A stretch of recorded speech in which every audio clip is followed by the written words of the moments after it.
두 번째 달부터 갑자기 보험 사기를 당해가지고 월세를 못 내겠다고 하는 거예요. 첫 번째 달, 두 번째 달까지 밀렸어요. 부동산 사장님이 핑계를 대면서 저번 거 냈으니까 이번 한 달만 안 낼게요 막 이런 식으로 이제 얘기를 하는 거예요. 그래서 제가 부동산 사장님께도 연락을 드려봤죠. 도대체 무슨 얘기냐 그랬더니 부동산 사장님은 그렇게 얘기한 적이 없다는 거예요. 또 시간이 지나고 연락을 했죠. 언제까지 내실 수 있냐, 또 미뤄지는 거예요. 죄송한데 좀 해결이 안 돼서 힘들 것 같다. 아, 이분이 굉장히 좀 머리를 쓰는구나 나름대로. 그래서 제가 이제 두 달치를 입금 안 해주면 계약 해지에 관한 내용 증명을 보내겠다 이렇게 보내면서 이런 내용을 보냈죠. 경매로 6채를 낙찰받아서 월세 받고 있습니다. 자랑하는 게 아니라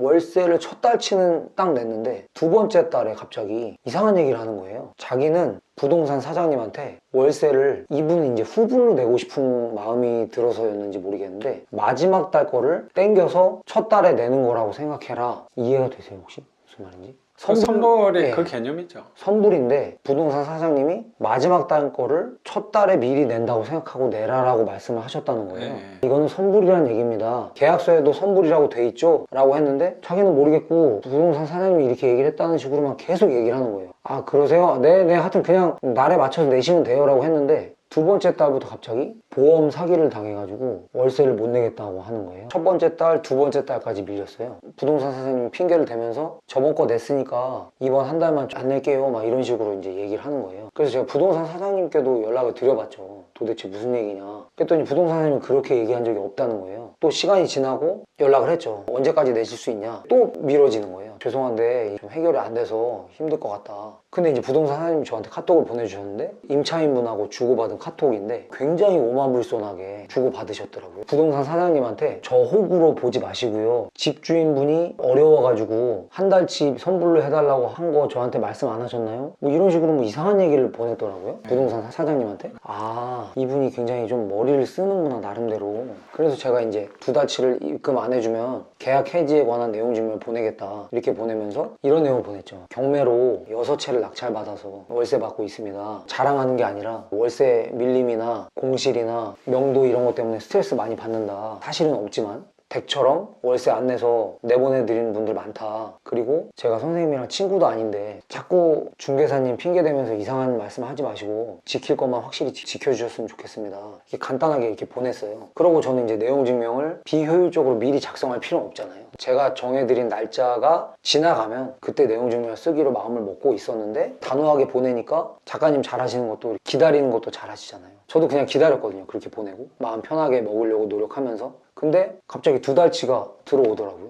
별로 한 게 없는데 그러고 나서는 저는 또 이렇게 막 너무 친절하게 대하고 싶진 않아서 입금했습니다라고 해서 일부러 카톡 답도 안 보냈어요. 저번 달까지 이제 월세가 들어온 거고 또 굳이 저한테 전화가 와서 아 사장님 저 이번에 미리 넣어드려도 될까요? 그러시는 거예요. 아 미리 넣어주시면 감사하죠. 근데 왜요? 그러니까 아니 그냥 제가 여유가 있어서 미리 넣어주신다고 2주 전에 넣어주셨어요. 이거에 대해서는 제가 이제 드리고 싶은 말씀이 월세가 밀리는 경우가 분명히 다른 분들도 있으실 텐데 많은 경험은 아니지만 내가 할 만큼은 하고 나머지는 기다리면 알아서 상대방이 생각을 하고 행동을 하지 않을까, 그런 걸 좀 배운 것 같아서. 뭐 대단한 경험은 아니지만 그래도 결국에 다 잘 받았네요. 예. 좋은 방법이 될 수 있다고 생각해요. 효과가 있었으니까. 작가님은 어떻게? 저는 더 힘들다라는 포지션으로 얘기하긴 해요. 아 작가님이 힘드시다. 네. 야 나 40채야. 저는 아니라. 보통 얘기는 안 하긴 해요. 아 이건 뭐 제 방법이에요. 아 나 회사 다니는데 이거 나 애기 분유값 하려고 이거 어렵게 한 건데 상황이 되면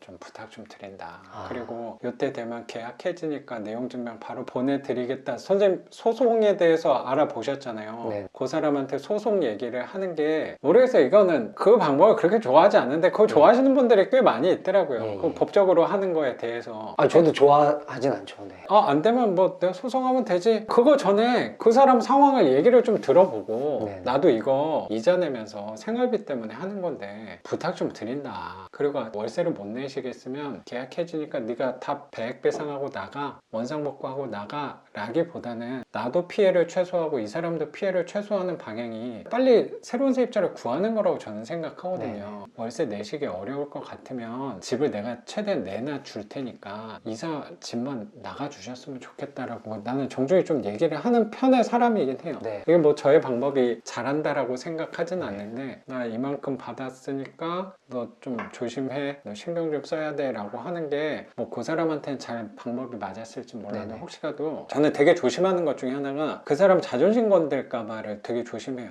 아, 네. 넉넉한 모습의 정보를 줄 필요가 아, 나는 있을까? 네, 맞습니다. 난 잘 모르겠어요. 그게 맞는 것 같습니다. 저는 부동산 사장님이 보내주신 문자 주고받은 내용, 그걸 보고 좀 기분이 좀, 나쁠 좀 수 있죠. 그걸 보고 좀 괘씸하다는 생각이 들었고, 좀 믿음이 안 가면서도 굉장히 짱짱대는 그런 느낌이 있었거든요. 계속 전화해가지고 그런 좀 분들이 있어요. 예, 그러니까 좀 되게 까다롭기도 하고, 그런 부분 때문에 어떻게 보면 작가님 스타일보다 제가 좀 더 감정적으로 했던 부분은 맞아요. 그렇게 강하게 나갈 필요가 있다는 생각이 들어서 저도 잘하셨어요. 하긴 한 건데, 네. 저도 작가님처럼 만약에 좀 이렇게 굉장히 괜찮으신 분이고 진짜 어려운 게 느껴지고 그런 분이었으면 다음에는 작가님 스타일 아니요. 참고해서 하는 게 더 맞는 것 같아요. 선생님 방법이 더 올바른 방향일 수 있었고 저의 방법대로 했다가 또 오히려 월세가 더 밀리고 문제가 더 커졌을 수도 있죠. 뭐. 잘하셨어요. 선생님의 방법대로 상황에 맞춰서 잘 판단하고 진행하셨다고 생각이 들어요. 네. 또 뭐 얘기 나눌 게 인천 쪽은 이렇게 보면 엄청 저렴한 동네들이, 그리고 저렴한 동네인데 그 저렴한 월세로 나와 있는 매물도 엄청 많더라고요. 맞아요. 그래서 좀 주의해야 돼요. 예. 그 동네는. 뭐 이런 동네 받으면 이게 더 저렴하게 해야 되면 또 수익률이 안 나오는 것 같고. 그러니까 거기는 완전 싸게 잡아야 돼요. 하려면. 근데 완전 싸게 잡아도 뭐 수익률 50% 100% 하는 건 어렵지 않은데 수익금이 너무 작아요. 그러니까 뭐 오래된 집 무시하는 사람들은 단적으로 그런 집을 보고 야 그거 5만 원 10만 원 그거 언제 모아서 그 부자 돼? 그 관점이에요 정확히. 선생님의 화성 남양읍 집을 보고 얘기하는 게 아니거든요. 네네. 그래서 저도 그런 공격을 받을 때마다 분리를 하게 된 것 같아요. 예. 아, 이런 집만 경험을 했으면 그 강사분도 인천 뭐 얘기하시는 거니까 단적으로 뭐 그런 물건을 경험해보면 답이 안 되는 거 맞거든요. 그래서 꼭 그분들의 또 잘못된 생각이 아닐 수도 있어. 근데 편협한 경험을 갖고 세상의 모든 반지하와 빌라를 다 얘기하는 거는 이치에 맞지 않을 수도 있다고 생각을 구분을 하려고 노력하는 것 같아요.